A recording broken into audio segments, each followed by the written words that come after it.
Salut l'équipe et bienvenue dans cette nouvelle vidéo dans laquelle nous continuons de parler de l'ombre de l'être humain en nous basant sur les écrits de Carl Gustav Jung retranscrits dans les lois de la nature humaine par Robert Greene.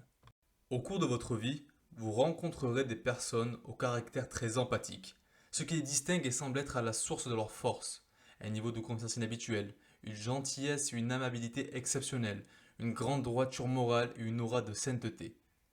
En les observant de plus près, vous remarquerez une légère exagération de ces traits, comme si ces personnes jouaient un rôle ou en rajoutaient une couche. Il faut alors savoir la chose suivante. Le trait qui domine est superposé sur le trait inverse, attirant l'attention ailleurs et le cachant au public. Deux formes sont visibles. Au début de leur existence, certaines personnes développent une sensibilité, une vénérabilité ou une insécurité qui peuvent être gênantes ou désagréables.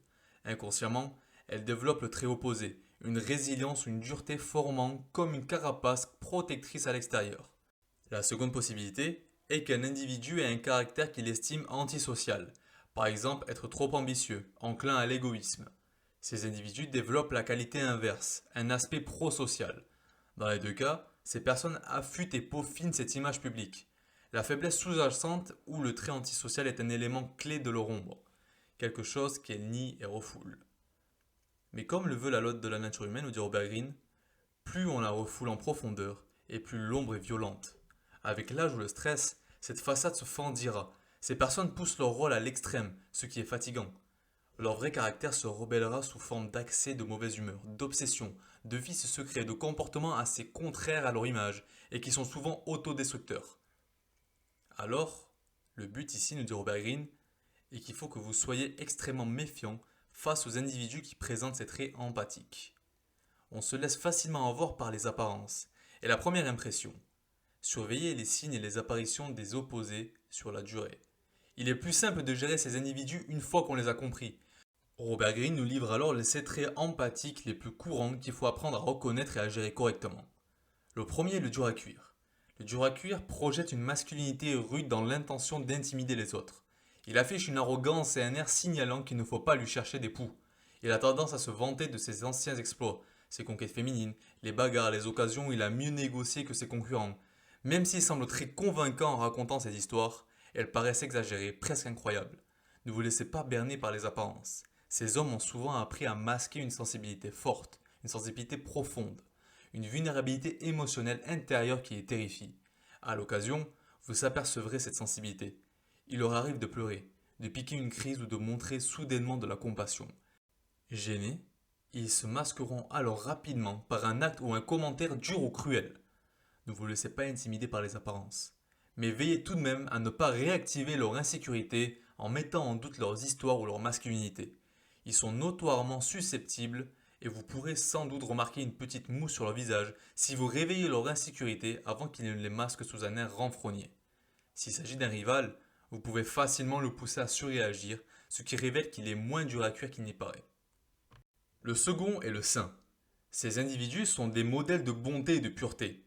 Ils soutiennent les causes les meilleures et les plus progressistes. Ils ont beaucoup d'esprit dans leur milieu, où ils sont au-dessus de la corruption et des compromis du monde politique. Ou bien encore, ils ont une compassion infinie pour tout type de victimes. Cette apparence angélique s'est développée très tôt pour masquer leur soif de pouvoir et d'attention, ou un fort appétit sexuel. Ironiquement, c'est en projetant cette aura de sainteté à un énième degré qu'ils obtiendront le pouvoir, dans un parti politique ou un culte. Une fois au pouvoir, leur ombre aura la place d'opérer. Ils deviennent alors intolérants, critiquant les impurs et les punissant si nécessaire. Durant la Révolution française, Maximilien de Robespierre, surnommé l'incorruptible, était de ce type. Robert Greene nous dit que sous son pouvoir, la guillotine n'avait pas le temps de rouiller. Ces individus sont secrètement attirés par le sexe, l'argent, les feux de la rampe et tout ce qui est exaspérément tabou pour leurs airs de sainteté. La pression et les tentations sont trop fortes. Ce sont les gourous qui couchent avec leurs étudiantes. En public, ils auront l'air de saints, mais leur côté démoniaque apparaît dans le cercle familial ou en privé. Il existe de vrais saints, mais ces personnes n'ont pas besoin d'étaler leurs bonnes actions ou de prendre le pouvoir. Pour différencier un vrai saint d'un faux, ignorez leurs paroles et leurs auras, et concentrez-vous sur leurs actes et les détails de leur vie. Comment ils apprécient le pouvoir et l'attention, la fortune qu'ils ont amassée, le nombre et leur maîtresse, leur degré de nombrilisme. Lorsque vous reconnaissez ce type d'individu, ne les suivez pas naïvement. Gardez vos distances. S'il s'agit d'un ennemi, braquez les projecteurs sur les signes flagrants de son hypocrisie. Comme variante, il y a ceux qui prônent la philosophie de l'amour libre où tout est permis. Mais en réalité, ils sont en quête de pouvoir. Ils préfèrent coucher avec ceux qui dépendent d'eux. Évidemment, tout est permis, si et seulement si cela respecte leurs conditions. Nous avons ensuite, nous dit Robert Greene, le charmeur passif-agressif. Ces individus sont incroyablement gentils et accommodants au premier abord. Si bien qu'on les laisse rapidement entrer dans notre vie. Ils sont très souriants, enthousiastes, toujours prêts à donner un coup de main. À un moment donné, vous leur rendrez l'appareil en les engageant pour une mission ou en les aidant dans leur carrière. Vous remarquerez que le vernis craque parfois. Ils font une critique inopinée où vous entendez dire par des amis qu'ils ont parlé de vous dans votre dos. Puis il se produit quelque chose de moche. Ça explose, un acte de sabotage, une trahison, tellement contraire à la personne gentille et charmante qui était votre amie. Il se peut que ces individus comprennent très tôt qu'ils ont des tendances agressives et envieuses, qu'ils ont du mal à la contrôler. Ils ont soif de pouvoir. Ils ont l'intuition que ces tendances vont leur compliquer la vie. Au fil des années, ils se construisent une façade inverse. Leur gentillesse a un côté presque agressif. Par ce stratagème, ils peuvent gagner du pouvoir en société, mais au fond d'eux, ils détestent avoir ce rôle à jouer, être si déférents. Ils ne pourront pas y jouer longtemps. Sous le coup du stress ou simplement épuisés par l'effort, ils vont s'en prendre à vous et vous blesser. Et ils feront mouche maintenant qu'ils vous connaissent bien, vous et vos points faibles.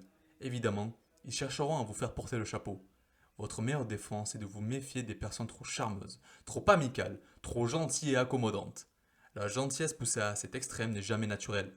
Gardez vos distances et recherchez les premiers signes, tels que des commentaires passifs-agressifs. Si vous remarquez des signes contraires au comportement des gens, comme des ragots malveillants, soyez certain que c'est leur ombre qui parle et qu'un jour, c'est vous qui serez victime de leur méchante rumeur. Nous avons ensuite le fanatique. Vous êtes impressionné par sa ferveur, son soutien à n'importe quelle cause. Il s'exprime avec force, les compromis très peu pour lui.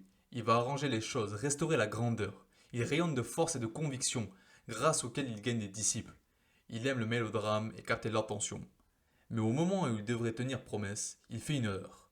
Il devient indécis au mauvais moment, il s'épuise et tombe malade, ou bien il agit de façon à ce que tout s'effondre. C'est comme si le fanatique avait soudain perdu la foi ou voulait secrètement échouer. En vérité, les individus de ce genre trimballent d'énormes insécurités depuis leur enfance. Ils doutent de leur valeur. Ils ne se sentent jamais suffisamment aimés ou admirés. Remplis de peur et d'incertitude, ils se cachent derrière le masque des grandes croyances, autant en eux que dans leur cause. Vous noterez dans leur histoire des changements parfois radicaux dans leur système de croyance. C'est parce que ce n'est pas la croyance qui compte, mais l'intense conviction. Alors ils l'adapteront à l'ère du temps. Croire en quelque chose est comme une drogue pour ces individus. Mais les doutes reviennent sans cesse.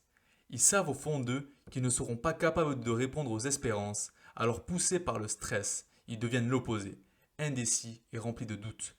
Ils vont soudainement virer leur assistant ou directeur pour donner l'impression d'agir, mais inconsciemment, ils se sabotent eux-mêmes avec des changements inutiles.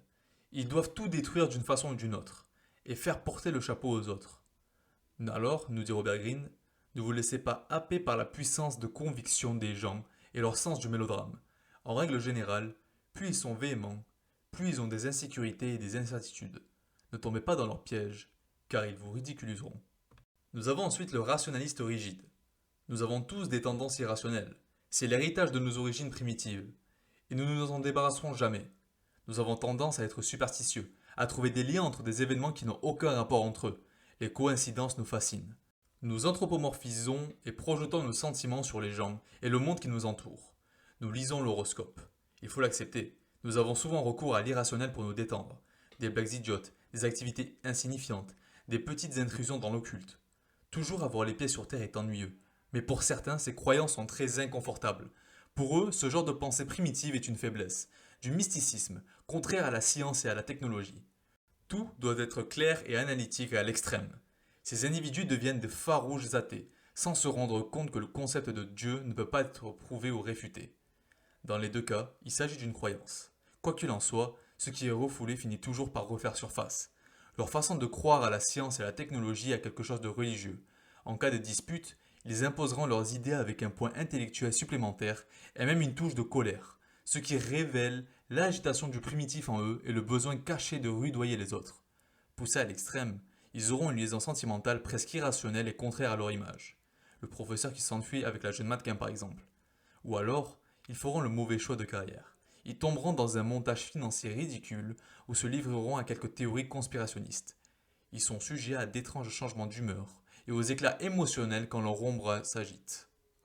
L'objectif alors sera de les pousser à surréagir afin de piquer leur bulle de supériorité intellectuelle. Le véritable rationaliste devrait être modéré et douter de son pouvoir sans se mettre en avant. Nous avons ensuite le snob. Les snobs ont un besoin impérieux de se différencier des autres, d'affirmer une supériorité sur le reste de l'humanité. Ils ont un goût esthétique fin lorsqu'il s'agit d'œuvres d'art, de critiques de films, de vin, de gastronomie ou d'anciens albums de musique punk rock. Ils ont engrangé une connaissance impressionnante dans ces domaines. Ils font très attention aux apparences, ils sont plus alternatifs que les autres. Leurs tatouages sont personnalisés et uniques. Souvent, ils sont issus d'un milieu intéressant avec des ancêtres fabuleux. Tout ce qui les entoure est extraordinaire. Évidemment, vous découvrirez qu'ils exagéraient ou mentaient tout bonnement sur leur milieu. Il faut accepter le fait que la banalité fait partie de l'existence. Nous passons une grande partie de notre vie à accomplir des tâches fastidieuses et ennuyeuses. La plupart d'entre nous avaient des parents qui tenaient une poste banale, sans éclat. Nous avons tous des côtés médiocres dans notre caractère et nos compétences. Les snobs sont particulièrement sensibles à ce sujet, avec une grande insécurité quant à leurs origines et une possible médiocrité. Leur façon de la gérer est de distraire et tromper les autres par leur apparence, par opposition à une véritable originalité dans leur travail, en s'entourant de sauges extraordinaires et d'une connaissance hors pair. Mais sous les apparences se cache l'individu qui attend son heure, quelqu'un de plutôt banal, pas très différent des autres au final. En tout cas, ceux qui sont réellement originaux et différents n'ont pas besoin de l'étaler. A l'inverse, ils sont souvent gênés d'être différents et apprennent à paraître plus humbles. Et enfin, nous avons l'entrepreneur extrême. À première vue, ces individus semblent avoir des qualités très positives, notamment sur le plan professionnel. Ils maintiennent des niveaux très élevés et font particulièrement attention aux détails. Ils sont prêts à accomplir le gros du travail eux-mêmes. Avec du talent, cela mène souvent à la réussite tôt dans la vie. Mais derrière la façade, les graines de l'échec s'enracinent. Cela apparaît tout d'abord dans leur incapacité à écouter les autres. Ils ne demandent jamais conseil, ils n'ont besoin de personne. En réalité, ils se méfient de ceux qui n'ont pas le même niveau. La réussite les pousse à prendre de plus en plus de responsabilités. S'ils étaient vraiment autonomes, ils sauraient combien il est important de déléguer à un niveau inférieur pour conserver le contrôle au niveau supérieur. Mais quelque chose les tourmente à l'intérieur. Le rombo. La situation devient très chaotique. D'autres personnes doivent intervenir et reprendre les choses en main. Leur santé et leurs finances sont en mauvais état et ils deviennent dépendants de médecins ou d'investisseurs extérieurs. Ils passent du contrôle absolu à la dépendance totale. Souvent, leur signe extérieur d'autonomie cache le désir que d'autres s'occupent d'eux, de régresser dans la dépendance de l'enfance. Ils ne se l'avoueront jamais et ne nous montreront pas cette faiblesse, mais inconsciemment, ils souhaitent créer suffisamment de chaos autour d'eux pour craquer et être poussés dans une forme de dépendance. Il y a des signes avant-coureurs, des problèmes de santé récurrents, des micro-besoins soudains d'être chouchoutés par leurs proches. Quoi qu'il en soit, le signal d'alarme intervient quand ils perdent le contrôle et n'arrivent pas à prendre des mesures pour y remédier. Il vaut mieux ne pas se frotter à ce genre d'individus vers la fin de leur carrière, car ils ont tendance à provoquer des dommages collatéraux. Et c'est déjà la fin de cette vidéo. Merci à vous de rester jusqu'à la fin, et à très bientôt.